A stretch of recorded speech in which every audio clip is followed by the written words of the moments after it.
जय श्री राम दोस्तों, वॉक पे चर्चा में स्वागत। और आज का सवाल सीधा नरेंद्र मोदी जी और योगी जी से। आप चाहते हैं देश का युवा, देश के वेल्थ क्रिएटर्स देश में रहें, लेकिन वो लोग जब अपनी इन्वेस्टमेंट्स करते हैं घरों में, वहाँ पे उनको भ्रष्टाचार का सामना करना पड़ता है और ज़िंदगी को जहर करने वाला पॉल्यूशन है। भ्रष्टाचार का सबसे बड़ा एग्जाम्पल नोएडा है। नोएडा में, और ये कहीं सुनी बात की बात नहीं हो रही है, मैं प्रमाण से कह रहा हूँ, एक जगह है नोएडा में सेक्टर 100 लोटस बुलेवार्ड, एक यहाँ पे बिल्डिंग है जिसका नाम है यूटिलिटी बिल्डिंग बिजनेस सेंटर। उसका एक नक्शा पास हुआ जब 3000 घर बिके कि यहाँ पे हेल्थ सेंटर बनेगा और रेजिडेंट्स के लिए फैसिलिटीज़ बनेगी, गेस्ट रूम बनेगा। बिल्डर 2016 में बैंकरप्ट हो रहा था। नोएडा अथॉरिटी के दफ्तरों अफसरों के साथ मिलकर उसने एक नक्शा बनाया जिसमें इस बिल्डिंग का पूरा प्लान ही चेंज कर दिया और उस पर अप्रूवल भी मिल गया रातों रात। उससे बड़ी बात, वो नक्शा कहीं पे है ही नहीं जिस नक्शे के ऊपर कंस्ट्रक्शन हो रहा है। ना साइटों पे लगता है, ना रूल फॉलो होते हैं, ना रेरा के, ना यूपी अपार्टमेंट एक्ट के।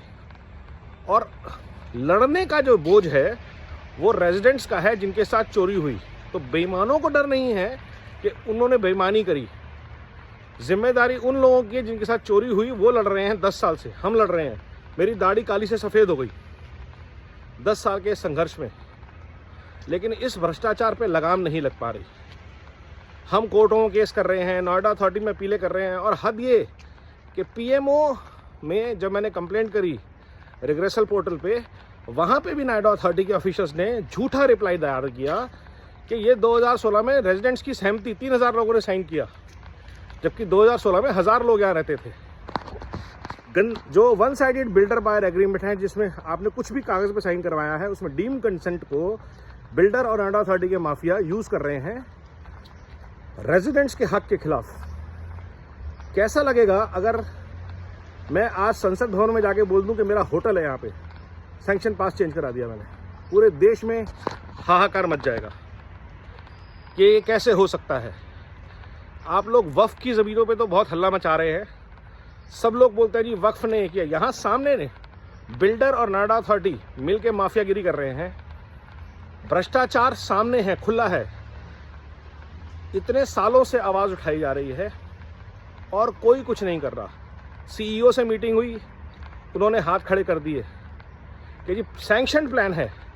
अरे सैंक्शन प्लान 2016 का गलत अप्रूव हुआ है। कैसे आप एक सैंक्शन प्लान को चेंज करके दोबारा एक रिवाइज प्लान दे सकते हैं? और उसमें सब कुछ चेंज कर दिया। एक कमरा बड़ा हो जाए समझ में आता है, स्कूल की जगह होटल खड़ा हो जाए, ये कैसे लाजवाब है। और ये बहुत ही, और ये एक रेजिडेंशियल कॉम्प्लेक्स के अंदर हो रहा है, नोएडा अथॉरिटी की ज़मीन पे भी नहीं हो रहा। कि आपने अपना लैंड यूज़ चेंज कर लिया। ग्रुप हाउसिंग सोसाइटी के अंदर जो प्लॉट इशू हुए हैं, और ये एक स्कैम है जिसके हम खुद भुक्तभोगी हैं। ऐसे हज़ारों स्कैम पूरे नोएडा में फैले हुए हैं। तो जब तक योगी जी यूपी सरकार से और मोदी जी ईडी से इस भ्रष्टाचार के ऊपर कड़ी कार्रवाई नहीं करते, सारे 2016 में जो लोग इसमें इन्वॉल्व थे, जिन जिनके सिग्नेचर हैं, जो बाबू, जो अफसर, बिल्डर को तो पकड़ी ही पकड़ी है। और बिल्डर भी कौन है? लोटस वैली स्कूल चलाते हैं निर्मल सिंह, भारत के सबसे बड़े ग्रीन आर्किटेक्ट विदुर भारद्वाज, और कोई सुप्रीत सूरी। तो इन लोगों ने हमें लूटा है, हमारे पैसे का गबन किया है। और उससे बड़ी बात, कोई प्रोजेक्ट 10 साल तक डिलीवर नहीं किया है। और मैं आपको साक्षी दिखा सकता हूँ। साक्ष्य ये प्रोजेक्ट है, ये सामने खड़ी है टावर। ये प्रोजेक्ट 2012 से खड़ा हुआ है, डिलीवर नहीं हो पा रहा। क्यों? क्योंकि बिल्डर ने पैसे खा लिए हैं। और इसी प्रोजेक्ट के अंदर यूटिलिटी बिल्डिंग है जो बिल्डर ने नकली तरीके से बेच दी है। तो बहुत ज़रूरी है कि मोदी जी, योगी जी इस भ्रष्टाचार के ऊपर लगाम लगाएं। और मोदी जी, आपने जो 11 संकल्प लिए हैं उनको क्रियान्वित करें। सरकार हमारी है यूपी में, दिल्ली में, सिस्टम हमारा है, लेकिन ये जो बाबू लोग हैं, भ्रष्टाचार से पीड़ित जो तंत्र है, वो अभी भी हमारा काबू में नहीं है। भारत के लिए नहीं काम कर रहा, भारत की जनता के लिए काम कर रहा।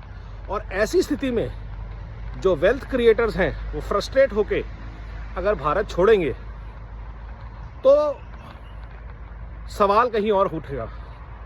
क्योंकि अगर हम भ्रष्टाचार से, प्रदूषण से, जनसंख्या से लड़ नहीं सकते तो बियॉन्ड अ पॉइंट हम यहाँ पे क्या कर रहे हैं। भारत माता की जय लगाने से, देश के प्रति खुद को समर्पित करने के भाव से कुछ होगा नहीं। भ्रष्टाचार पे, प्रदूषण पे और जनसंख्या पे कड़ी कार्रवाई करनी पड़ेगी और सकारात्मक कार्रवाई करनी पड़ेगी, नतीजों से तरफ जाने वाली कार्रवाई। उम्मीद है ये आवाज़ पहुंचेगी और इस पर कार्रवाई होगी और हमें इस भ्रष्टाचार से मुक्ति मिलेगी। हमें कोर्टों के चक्कर नहीं काटने पड़ेंगे, पैसे नहीं घिसने पड़ेंगे, लोगों को रिश्वत नहीं खिलानी पड़ेगी। नमो भारत, वंदे मातरम, विश्वास के साथ जय हिंद।